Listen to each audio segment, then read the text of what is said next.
البيوت اسرار، والمخدرات فضحت البيوت، واحنا بنتحارب من بره في شبابنا، وللاسف الموضوع انتشر. لو انت داخل علشان تشوف الفيديو فالفيديو هسيبهولك في اخر الحلقه. اما بقى لو كنت عايز تفهم فيلا بينا. بدون كلام كتير جدا عشان ما تتوهش مني، هرجع اقول لك ان العامل الرئيسي في الحاجات اللي احنا بنشوفها دي هي المخدرات. مخدر اسمه الايس، يقال ان الايس مخدر كان بيدوه في ايام هتلر هاي هتلر كان بيديه للجنود علشان تحارب، تقعد 3 ايام متواصل بيحاربوا وما بيحسوش بحاجه وعندهم الروح القتاليه. بس للاسف انتشر بطريقه مرعبه وسط الجيل كله، وسط الشباب، وسط الناس في كل حته، مش في الاقصر بس، ده في كل حته موجوده في مخدر الايس. كل عيله في مصر ممكن تلاقي للاسف حد ربنا بليه بالبلاء ده، كل نتيجته انه يبيع كل حاجه.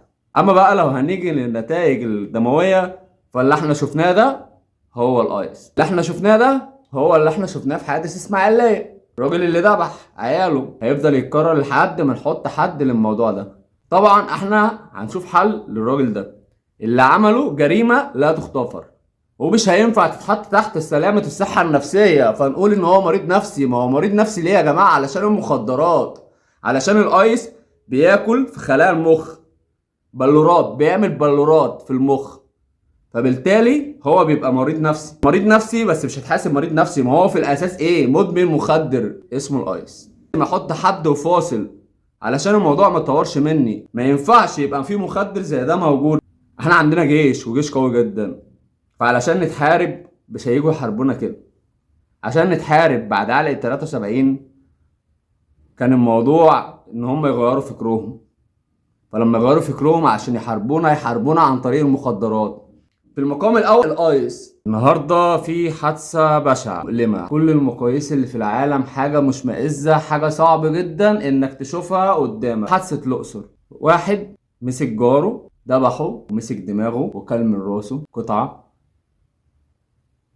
ويحط ايده بالدم على كل حته.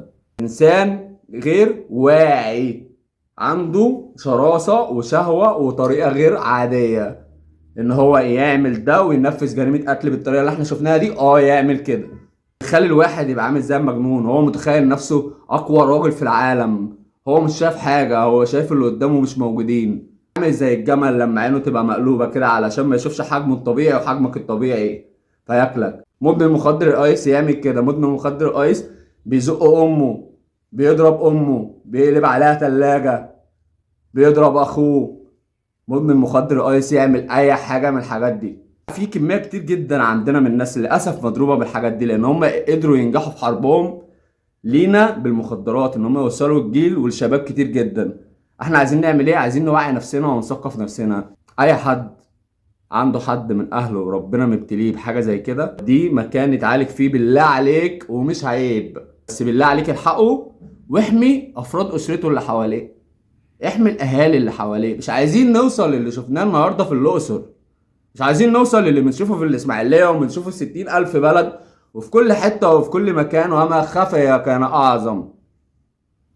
لان احنا عشان يوصل حاجه زي كده لازم يبقى الحاجه ترند قويه جدا عنيفه جدا علشان نسمع عنها ونحل. غير كده في حاجات بتعدي. الكلام ده هو الحرب اللي بنتحارب بيها من ساعه ما اثبتنا كفاءتنا كرجاله.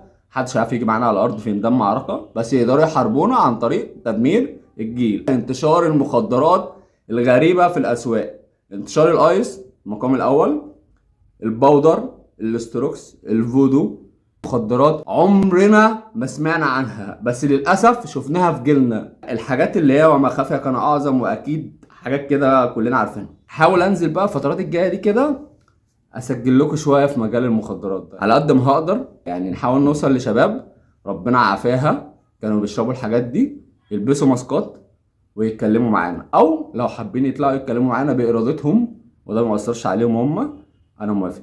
يعني يوصفوا لنا التجربه. وبكده خلصنا، يلا بينا متابعه بقى يا رجاله ولايك وتابعوني. شكرا، شرفتوني.